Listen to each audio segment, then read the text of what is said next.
Hi, and welcome to Take Every Thought Captive, our weekly look at the Catholic intellectual tradition and an exploration of the author's books and topics that have shaped Catholic thinking for 2,000 years.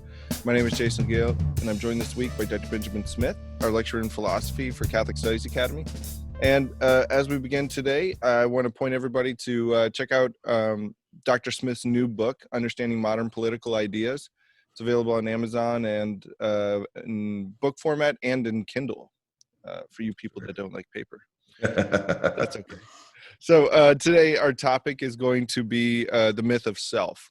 And we just want to expand on some ideas that Dr. Smith here had written in a few blog posts and really kind of dive into this modern and very pervasive idea that's around today. And it's kind of an odd one, but I think it's an important one for Catholics to look at because it seems to be really infiltrating like every aspect of our life, whether it be, psychology or, even in workplaces now.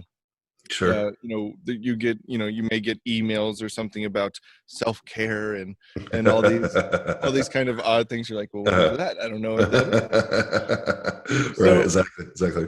Yeah. So what we want to do today is kind of dive into that idea and really look at maybe some of the philosophical foundations of this idea of the self. Dr. Smith, why don't you get us started and kind of maybe talk a little bit about maybe this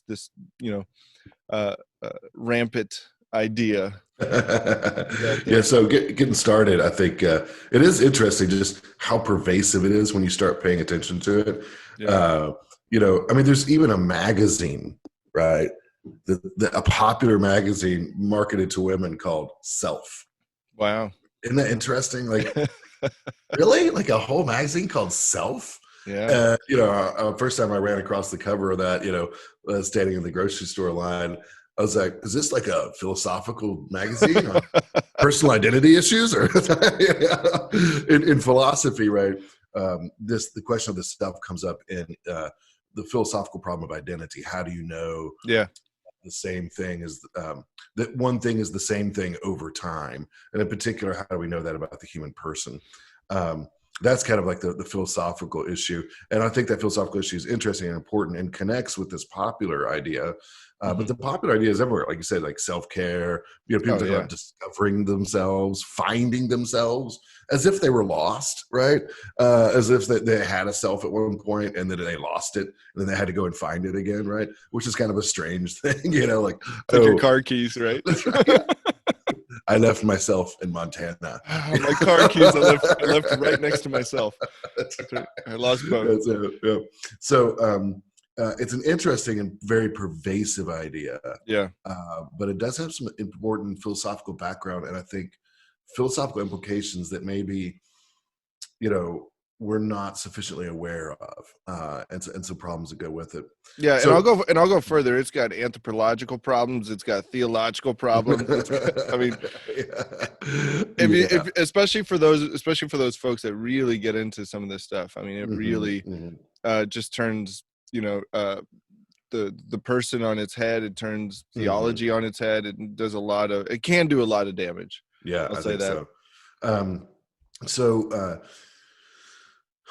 If you think about the philosophical background here, you could identify a number of thinkers that contributed to the development of the idea of the self. A good modern author on this is Charles Taylor. He's kind of a interesting guy, somebody influenced by Alasdair MacIntyre to some degree, but really interesting thinker. He has a book out called The Secular Age that's gotten a lot of interest. But he also had a book called Sources of the Self, which is kind of a masterful historical account of how this idea developed. Because something that's really interesting about this, right, is almost, Latin and other languages have had some sort of linguistic, personal pronouns, right? I, me, that sort of thing, as well as possessive pronouns, mine, right? Things of that nature. And you need to have something in your language to refer to what is your own, right? Yeah. That's probably where the word self, just as a word, makes the most sense. Okay. But when you start talking about the idea of the self, almost as an entity, right? Yeah. I think that's the key point here. That's really has a specific history that comes out of modern philosophy. So we can again distinguish between sort of common sense, ordinary usage of the term self, right? When you just talk about, well, for myself, I'm going to do such and such. Well, there you're just saying what you're going to do, right? Or something that's your own. You're not necessarily attributing some sort of metaphysical status to an entity, or the idea of there being an entity or something like an entity, right? That is yourself. So we could look at several different philosophers here as contributing to the growth of this idea, which really doesn't exist in the ancient medieval world, which is fascinating, right? Which for our listeners, like that should be like the red flag for any idea, or maybe the first question we ask: does this exist in the ancients? That's right. Yeah. If it doesn't, maybe we should be a little skeptical of it. That's right. Or at least our approach, right? Mm-hmm. So one philosopher here, modern philosopher, I want to pick up on that he or identify as contributing to this is famously Rene Descartes. If you're listening to this podcast, how many episodes do we have now, Jason? We're almost we're like at this is 90, I think. There you go. Yeah. So if you've been listening through 90, you've probably heard Descartes' name at least once. But Rene Descartes is famously associated with early modern philosophy. He has the famous arguments about the dream argument, right? And the arch deceiver argument, and all these sorts of interesting, fun, skeptical arguments that you deal with in early modern philosophy. And it's important to know Descartes on those grounds and to understand what his work there. But one of the things that that emerges from his analysis, right, is he tries to give a series of arguments that lead you to doubt your senses. Mm-hmm. And then, of course, once you've started doubting your senses, he starts to say, well, can you really be certain about your body, right? Because our best evidence for our bodily existence are our senses, right? Yeah. And so, of course, he says, no, we really can't be certain about it. Now, Descartes' project here, just in brief, is to try to arrive at a indubitable truth, right? Great word. Something that cannot be doubted, and then rebuild all of epistemology and knowledge on top of that indubitable idea. But along the way, he has to be rather critical because he has to get rid of all these doubtful ideas, and among them are reliability of the senses, and the reality of the body. Now, note when Descartes says this, he's not himself asserting that the body doesn't exist. He's just saying we can't know that it exists. Yeah, we don't have any really good grounds for affirming its existence. So but what he does come to as indubitable, right? And if you've ever taken a philosophy class, you should at some point come across the statement, "I think, therefore I am." Yeah. Right. And so. Occasionally, as an aside, you'll see somebody pick up on that line and use it in a marketing way in a different context, So I saw this one charitable group that was using it to try to promote giving, and it said, "I care, therefore I am." Stop. Sorry. Bad philosophy does not make for good marketing. Yeah. I was like, really? Like, who thought that one up? I mean, that's the most maudlin, sentimental, mushy. Anyways, all right. Recent grad from some state school. So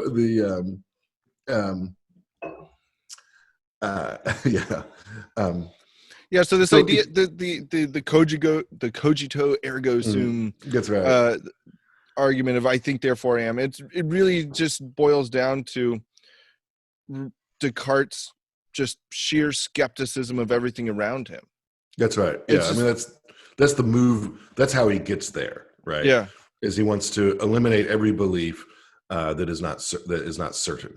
Well, and the audacity with this project that, I mean, we should kind of be shaking our heads is it has to be the idea has to be certain to you, the Mm. subject. Right. So then Right.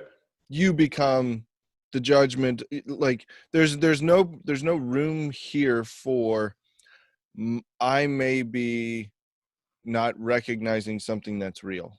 Mm-hmm. Does that Yeah. idea ever come Yeah. in? I mean, I may not be recognizing that it's real, or you're missing something that's real. Sure. I think that what he wants to say is that the. I mean, it's funny. His skepticism is rooted in. You're quite right. The certainty he has in his own mind. yeah, Right. So if his own mind is not certain, then he thinks the belief is not certain. Right. right. It's his own mind becomes the sort of ultimate standard. But he's Well, absolutely certain that his mind will always be right if he judges something to be certain. Right? If he judges it to be certain.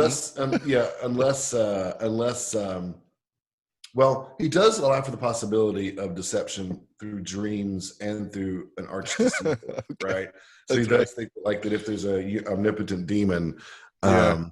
then he could be deceived about that. But what he thinks he couldn't be deceived about is being deceived. That is, Oh, he yeah. couldn't be deceived about being a thinking kind of thing, right?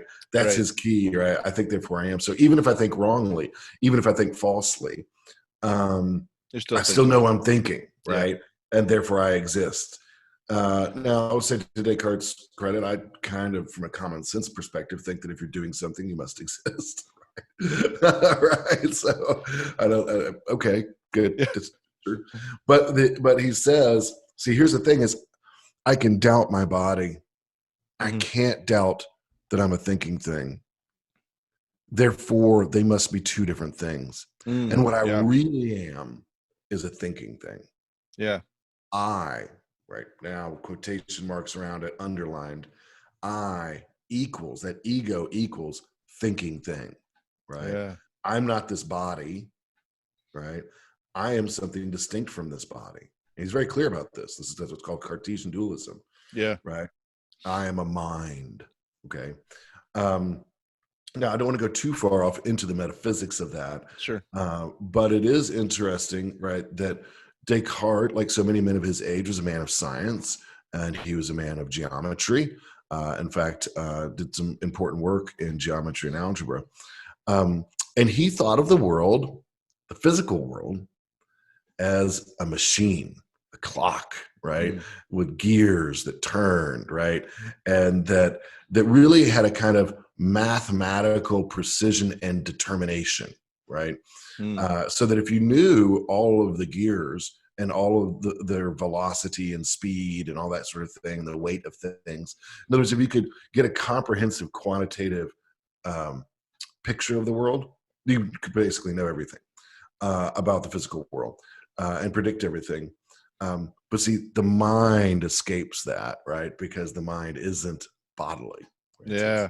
So there's a escape hatch, right, for the person, for the human being, because he's a mind. And I think this kind of actually gets into a little bit of what's appealing about the myth of the self is the mind is free in this picture from the machine, From the right? material, right? Yeah. Yeah, from the material, from what it doesn't have control over, right? There's this, whole, like, all of this stuff. Now, Descartes, as a mathematician and a kind of aspiring scientist, Yeah. he thinks of this as wonderful. He's like, look at all the things we can figure out now, right? If we reduce the natural world to mathematics, then we can really kind of determine things with mathematical precision and give a great deal of predictability here. And he's fairly confident that we could attain immortal, that we can make bodies live forever, give it enough time and sort of scientific discoveries. Artificial intelligence, aliens, all these things. Right. So it's a materialistic view of the world and a dualistic view of the person. that's right. Yeah. Awesome. Yeah. That's great. Yeah, that's great. What a great It's in the foundation. background here. So this is, but you think here's, okay, I'm not my body, very clear, but I am free as a thinking thing. And that, what I essentially am, is a thinking thing. You get a different version of this but with some similarities in the work of Immanuel Kant. Again, we've talked about Kant a lot, so I don't want to belabor the details here, but sure, you remember that he distinguishes between the thing in itself and the thing as perceived and conditioned by the knowing subject. right. So both you and I are wearing glasses. The idea here is that the human mind is something like that. That is, the human mind can only pick up on things once they've taken on a certain structure. And that structure is not supplied by the thing in itself. That structure is supplied by the mind, right? Yeah. So that our experience, at least in part, is constructed by our own cognitive apparatus, right? Yeah. Our own selves. This introduces then a distinction between the thing in itself, right, and our perception of it, right? And our perception of it is he calls the phenomena, right? That just rolls off the tongue, right? Phenomena. Yeah. I think I want to get a mug with that on there sometime. Phenomena. But anyways, the phenomena is our experience as constructed by the knowing subject, right? But again, the phenomena is just what we experience, but it's constructed by the human subject himself. We don't know the world as it is in itself, right? Because all we can know is what we can build, right? That is what we can construct. There's a lot of interesting issues and questions that arise from that picture. Jason, you might want to put in the show notes something about some of our other episodes where we explored Kant in more detail. We'll do. But one of the issues that came up within that Kantian picture is, well, unity. Like, how do we account for the unity, right, of experience, right? And he said, because, if it's not based on being and on reality, right?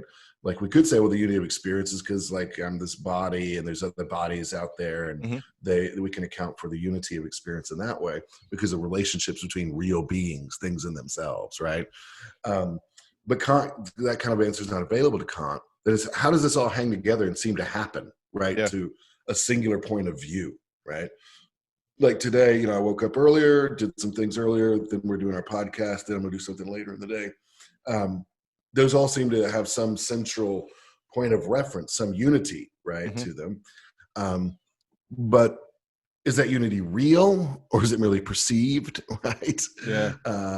And as I say, there's some problems there, right? Because if you don't know the thing in itself, how do I know that all those different experiences are really related to a singular subject? Yeah. That's interesting. Right. Or even like, how do two people perceive the same thing? Like, again, do they?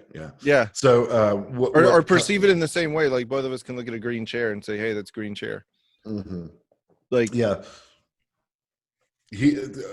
Kant had just this was one where every thinker has some latent presuppositions he doesn't examine, and so he thought he really was laying out the universal structures of human consciousness.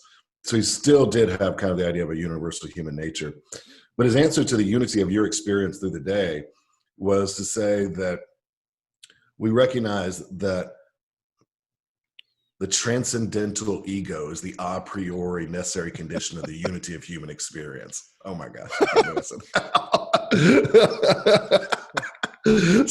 Way too early for that. Okay, so the transcendental ego is the a priori necessary condition for the unity of human experience. Unity of human experience just means that things are connected into a sort of a meaningful, really related whole, right? So we could talk about a life in the day of Jason Gale, that kind of thing. A priori necessary condition, that's highfalutin talk for just something that you have to assume, right? That is, it is a necessary condition for us to have the unity of experience. What's a necessary condition? That we affirm the existence of a transcendental ego. That is an ego that is undefined. Interestingly, we have to believe it's a thing in itself. It's outside the phenomena. Isn't that interesting? It's something that's outside the phenomena. That's why it's transcendental. Oh, okay. Got it, I right? got it now. So it's interesting. And this is where we find freedom. The self that you experience in the phenomena, right, Jason, Yeah. is the empirical self. And it's not free, right? It's subject to Newtonian physics and Kant's account, right? The only thing that's free is this transcendental ego, right? That's beyond experience. Now, So this is really getting close to kind of the modern perception of self. I think so. I think so. Yeah. I mean, again and again, Kant, it just seems to sort of haunt modern thinking, right? The later German thinkers and sort of, it's always amazing to me that, you know, Kant was a popular philosopher. Like, I mean, people read tons of his stuff, and he was like, people debated it, and they loved him. And you're always sort of like, how do you, like, if you read the Critique of Pure Reasoning about, 150 pages in, and you realize you're only halfway through, and you think, how can people love this guy? but what the German people picked up on this, or some Germans, is that there's an inner and an outer, right? Yeah. And that in their cultural experience, not going into all the details, in their cultural experience, they experience themselves as not free, right? But they had this internal desire for freedom and creativity and artistry that they weren't able to live out in their little German princedoms, which tended to kind of operate on a kind of absolutism kind of model, like the absolute prince kind of model. Isn't that interesting, right? Like that sort of strange picture about the transcendental ego, right? And the phenomena, right? What that was received popularly as a way to articulate the experience of a lack of freedom, in my experience, even at the social level. And I think that's key. Yes. Right. Yeah. As distinct from my interior freedom, right, where I'm a well-cultivated man and I have these internal experiences of beauty and freedom and spontaneity that doesn't fit into the empirical world, but nevertheless fits within my sort of transcendental world. Yeah, I think that's very attractive to the modern person, and I think if you begin with, and not because you've sat down and say, okay, I'm going to write out my worldview based on different philosophical positions. But I mean, I think for the secular age, you're looking at a world that is very materialistic, that is practical, atheistic, to use Cardinal Ratzinger's kind of description, even though they may think of some superior being practically. They're practically living as atheists.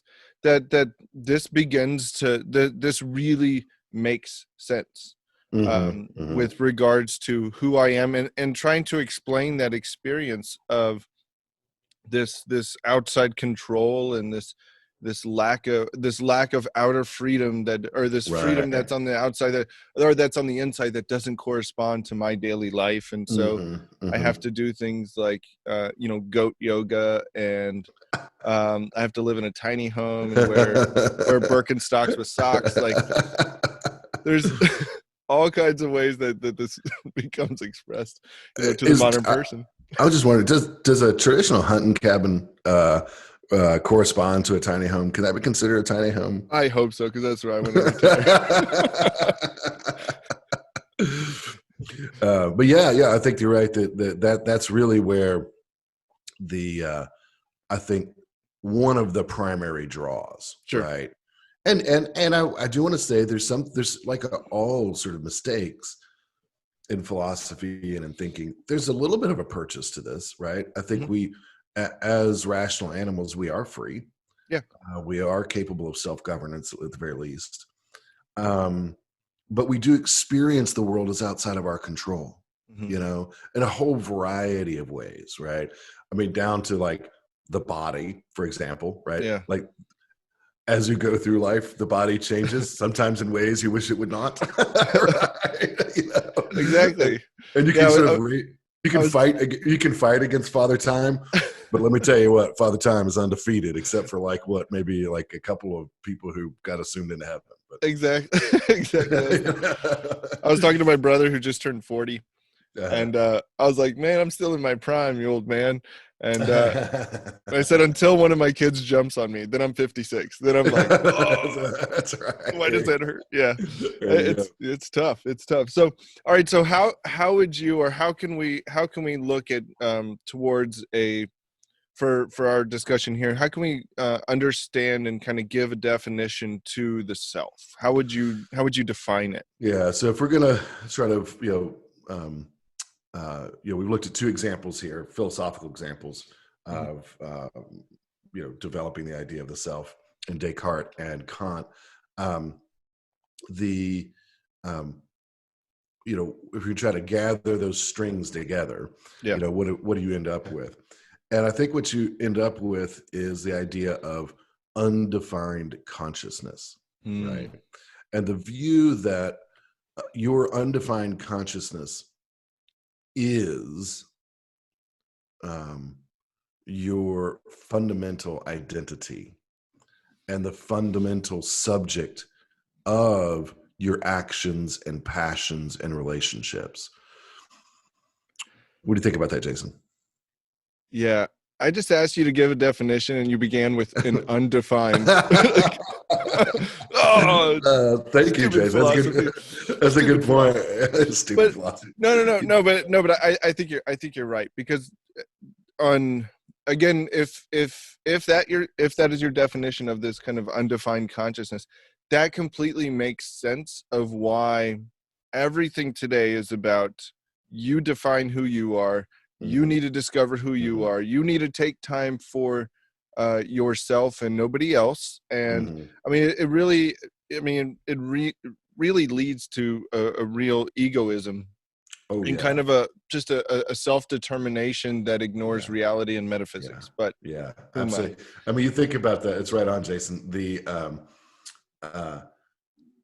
think about this an undefined subject, something that is essentially undefined, right? Yeah. As a subject. There's a lot to be said about that. But one of the things that's attractive about it, I guess, from a modern perspective, if you think of autonomy, right, as one of the key pillar ideas of modernity, that is that you're a law unto yourself. Well, think about this. If it's undefined, then you get to define yourself, right? That is, you get to kind of be your own creator, right? And that's it sounds very freeing. It does. It sounds like that's what real freedom is. That's right. I get to I am this undefined. I not only do I get to mark my own journey, but I get to mark exactly who I am. That's right. In every aspect. That's right. Yeah. So I can define. I don't come with a preset definition that limits me or that points me in one direction. I'm free to define myself, to come up with my own self-conception. No self, right? Yeah. Plugged into those. Yeah. And when you're talking about this, kind of undefined thing, well, I mean, honestly, like every time you look in the mirror, you see your definitions. Like I do have some definition. Like I'm 5'10", and again, that's me assuming that the body is part of the self, which is which is a problem. Yeah, I think that's contrary, right, to the idea of the self. Now, we have a irrational. Modern human beings have a irrational, self-contradictory relationship to the body. Say the least. We could, it's kind of like an abuse. Like our regard for the body is kind of maybe like an abusive spouse, right?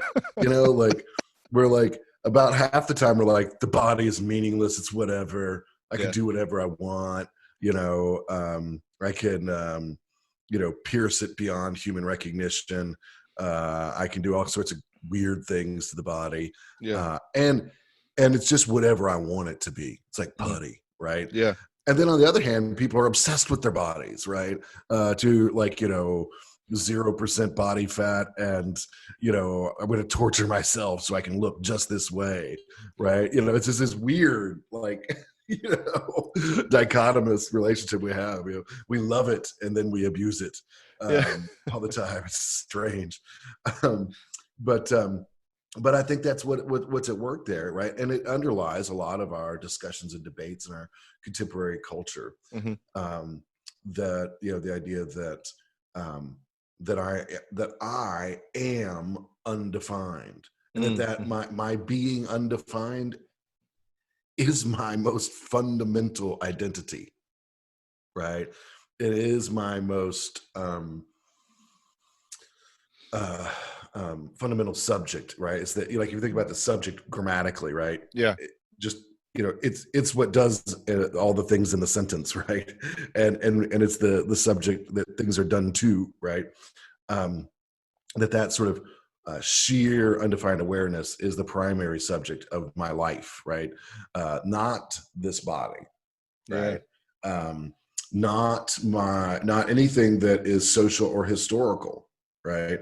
But just this sort of undefined consciousness. All right, so we have this undefined consciousness from which the right. the modern person has this blank slate of consciousness, whatever that is. And so how's a Catholic supposed to approach this, or even maybe argue against it? Yeah. How are we supposed to look at this? There are actually, this is one area where contemporary philosophy, even our 20th century philosophy, is actually helpful. You can find any number of philosophers from different angles criticizing this idea. Probably the strongest, I think, argument against it, and just the one I want to focus on right now, is say there are a lot of them out there. You just go to just Google arguments against the self, and you'll find a ton. Okay, but one of them, I think, is that's most helpful, is just the empirical test, right? Yeah. And I have to say, I think David Hume gets this one right. It happens. What can I say? But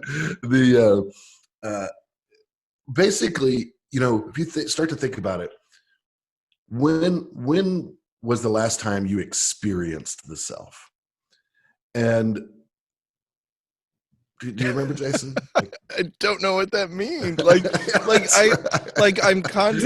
am myself. Like, that's right. Like you are yourself. This idea that the self is kind of this, third party, the dude on the couch in my head. Like, it just won't leave me alone. That's right. He keeps eating Cheetos.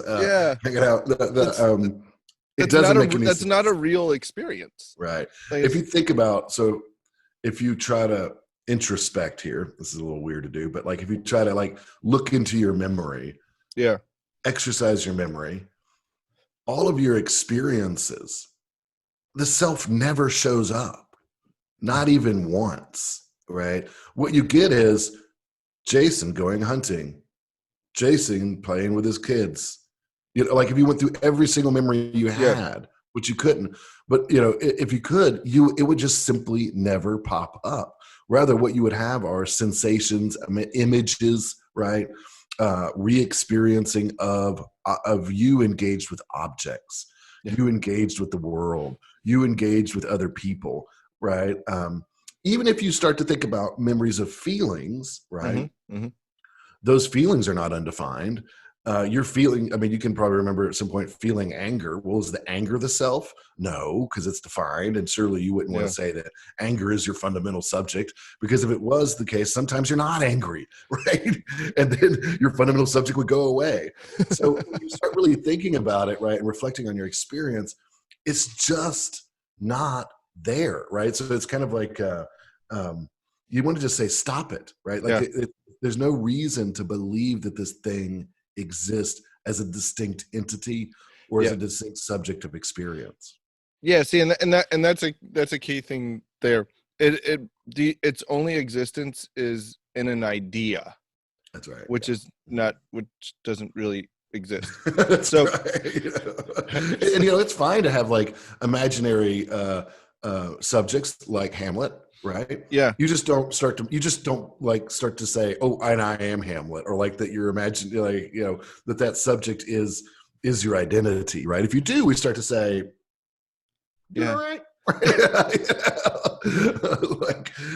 Does that make sense?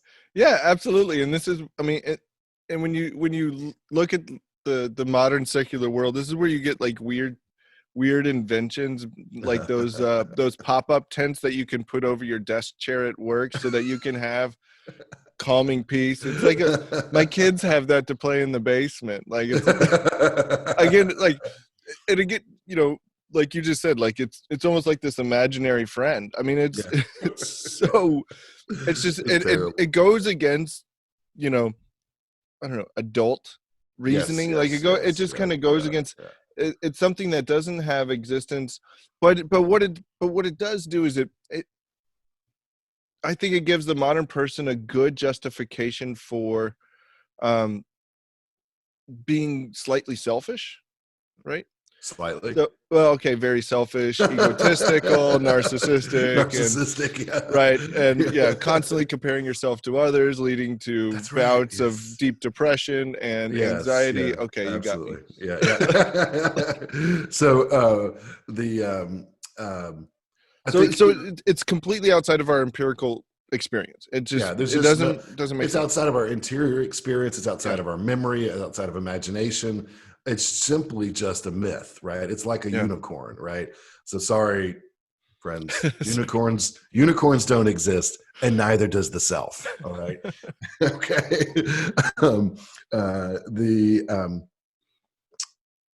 I feel people may be wincing when I say that, because we've gotten so used to this idea. Yeah. Right? But that's dangerous, and that's dangerous. Yeah. It just is fantasy and myth. So what's the better view, right? Mm-hmm. And I think this comes out so clearly when you look at the better view.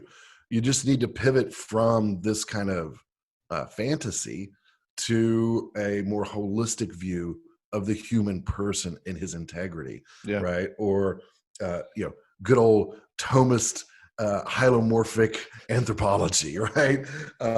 So using the big phrases here, right? Okay. So classical anthropology, right? Classical and Christian. The human person is the hylomorphic unity, right? You are one thing. You are not identical to any of your parts, including even your reason. Okay. And St. Thomas and Aristotle rightly affirm the dignity of reason, the value of reason, that reason's kind of maybe like the highest part within us. Nevertheless, they don't then say, oh, you are your reason. Yeah. Right. They don't identify you with the part, right? Rather, they see the part as part of a greater whole.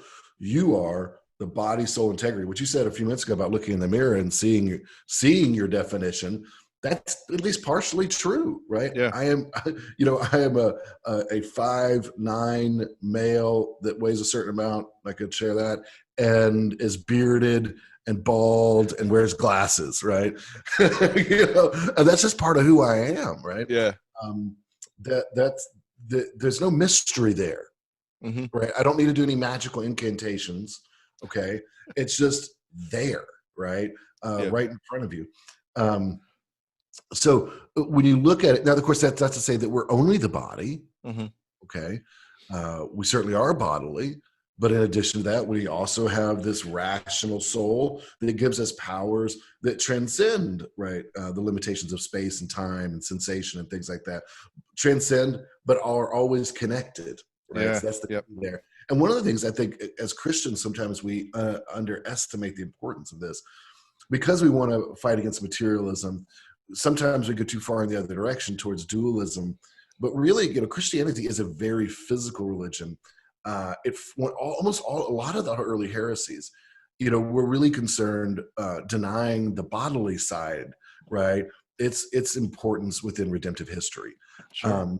And one of the things that makes Christianity really different is we believe in a historical resurrection of a specific body, namely the body of our Lord and Savior Jesus Christ. That event in time, right? That bodily event is the most important event in history. And then also anticipate, right, our own resurrection. There's a lot of reasons you can talk about that, but there are a lot of ways to talk about that, but one of the most important ways, right, is that it reflects our real unity as a human being, right? Is that what we look forward to is not being disembodied souls. What we look forward to is being an embodied, rational animal, right? Redeemed and elevated in grace. So that's the better view. And one of the things is all of this is objective. Yeah. I'm a animal. It's just right there. I'm an animal. I'm a living kind of thing. And I'm sorry, I have a sex. I'm a male, right? And that's just scientifically, empirically verifiable, right? In addition to that, because I have a body, I have a relationship to certain other bodies. Namely, I'm a son to a specific set of parents, right? Mm-hmm. You see, once you sort of accept that bodily identity, right, it starts to move out into your social identity, right? Yeah. I don't have to define it. I don't need to invent it. It's already there, right? I'm a body in a certain place. That means I have a certain country. I'm a body in a certain time, right? You see how that works, right? So it starts, you have a historical identity. I'm an American. There's no mystery. It's not magical. I'm an American, right? People whose bodies were born in France are French, right? Like, there you go, right? It's just that simple. And then finally we could say, right, that we have a rational capacity that makes us open towards God, right? Mm-hmm. And so all of this is given and at hand, fruitful, directive, and clear, right? But in its place, we prefer this fantasy, right? Yeah. Of the self. Isn't that strange? Yeah, and it's really a denial of common sense. Mm-hmm. I mean, and like we were saying with, like the empirical side of this myth of self, that when you look at the better view, the classical view, your experience justifies that on almost everything you do. Your body, through your bodily senses, you sense something. Your mind takes in all those impressions, makes a decision about what to do, and not some third person self doing it, but you do it. Right. You do it, and then there are consequences. And Sure. if you punch me in the arm, I don't say myself is okay, but my body, you hurt my body. No, ow, you punched me. If I don't want to say go around hitting people, but if somebody tries to separate the body and the soul, just punch them in the arm. They will quickly realize that their body is part of them. Just kidding. Don't do that. The body. Right. Yeah. So it really, and again, experience verifies a lot of this, but also it doesn't, it's not based on certain kind of presuppositions of a materialistic world, right. A practical, at least practical atheism, that it takes into account everything around you. Again, from I think a real openness, right? To receive the world as it is, not to go around and try to define everything as they want it to be. It's like when I put out, when you have toddlers and stuff like that, you'll put out some kitchen items or something like that, and they define the use of all those things, and they define them horribly, but because they really have no experience of what the tools actually do and how they were created. It's a similar thing when we cease to see how we were created, that we were created with like, and that's the thing with like this myth of self kind of characterization is it doesn't seem to ever ask the question, where, why was I created with this body? What is the connection between the two? Could there be a reason for my existence outside of my own definition? Yeah, that's right, Jason. I think that's right on. And using the word created there, I think, is instructive and suggestive. If you endorse the myth of the self, right? Yeah. You don't bring the word creation in as a given, right? Because you're your own creator, right? You are you generate your own identity, right? And so, I want to say, and I hope this doesn't sound too nitpicky, but I really think that, or too censorious, that this is this is a really bad idea. Yeah. As in, it's especially anti-Christian, and it's certainly anti-common sense and against right reason. It's really a form of rebellion, I want to say, Yeah. as in it's a rebellion against the fact that you do have a creator who is not you. You're not your self-creator. It's a rebellion against your status as a creature who's been made bodily by God, right? Yeah. Who's been given a certain sex by God, right? And so it's a rebellion against the work of God. The only way that transgenderism ever gets off the ground is if you have this myth of the self. If you say, well, yeah, my body has this sex, but myself is a different gender, right? Yeah. Right. If you don't have this myth of the self, transgenderism never gets off the ground, right? In addition to that, it's a rebellion, I think, against your parents, which sounds Yeah. weird. But, no, my identity is as a son, right? A son of specific parents. Yeah. See, And where I think a lot of times the modern person will say, my experience as a daughter of these two people has affected me in this way or something. Like it has no place in authentically identifying the person, but kind of the person takes it into account as one of the forming data right. that I can either accept or deny as Right. I define my own person. Right. It's just one of the data points, whereas Sure. like you said, no, like I'm an American, I'm a Catholic, I'm a son, I'm a husband, I'm a father. Yeah. Like you go through all these things, I mean, gosh, even look at like Gladiator. It's one of my favorite lines, in Gladiator when he's like, who are you? And he's like, oh, I'm Maximus, and he goes through all these things of who he is. He's like, well, I'm still working that out, That's right. I don't know. I'm hoping still, this gladiator thing helps me find journey. myself. Still on my journey. Yeah. Where are you on your journey of self-definition? Anyways, so I think, as I say, it's really a form of rebellion, and not to try to be too dramatic, but I think it really is a form of idolatry, right? That is, once you have, St. Thomas, when he talks about the spiritual sin of pride, he talks about it in terms of making yourself the ultimate end. Yeah.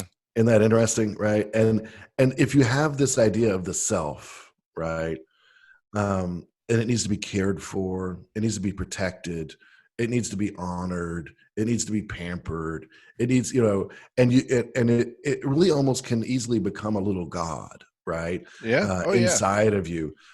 Maybe that's a bit over the top, but I think it's getting at something central, right? Which is a kind of obsession with the self, and pleasing the self, right? That really displaces God, right? Yeah. As the ultimate end, and is the root of a lot of sin.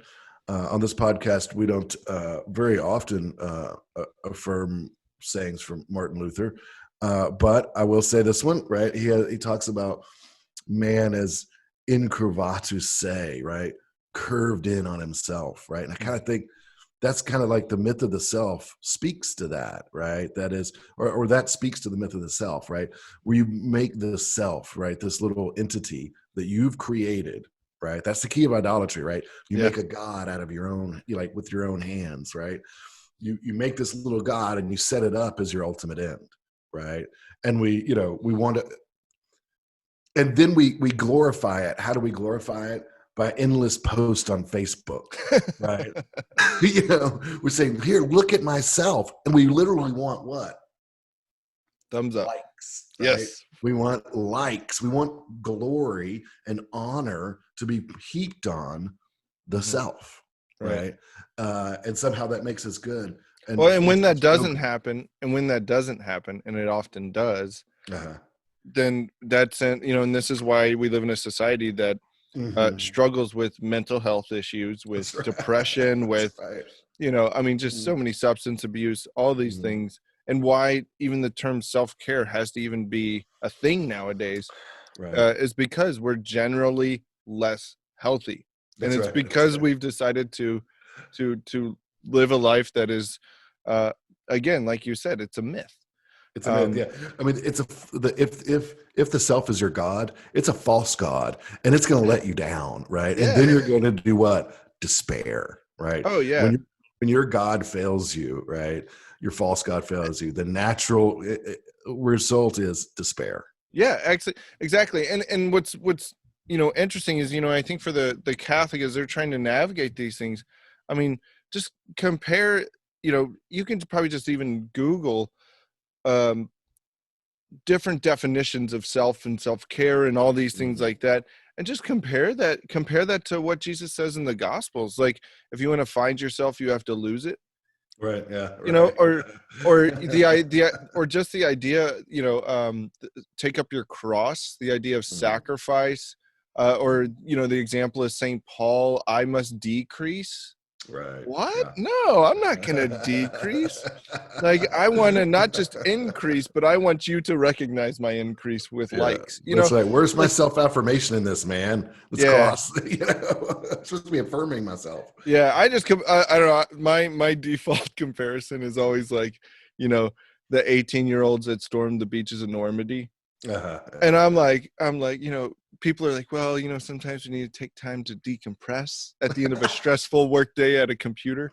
And I'm like, I don't know. I just think of those guys, and I'm like, they were not afforded. They were not afforded all of these things, and they discovered that meaning through the gift of themselves, and soldiers understand this. Even, right now, doctors and nurses understand this Sure. real meaning in the gift of yourself. Sure. A good book on that's Viktor Frankl's book, but What's the title? The Man's Search for Meaning, Okay. where he's in the concentration camp, Right. in Germany, and really discovers, not discovers himself, but discovers meaning through the gift of himself. And I think this is one of the key points with any of the isms that we've talked about. And again, Catholics, this should be one of our go-to ways of analyzing something: is what is the view of the human person. That's right. Because we've you've done a great job, Dr. Smith, of really looking at like Marxism and how it reduces the human person to something that it is not. It's a part. And this again goes to like the central problem with this, is that it's replacing the sum, it's replacing the whole for simply a part. Right. And again, the classical view is more holistic. That's right. Yeah, absolutely. And I think the self, I mean, it's one thing to say, I want to figure out my purpose. Yeah. Okay.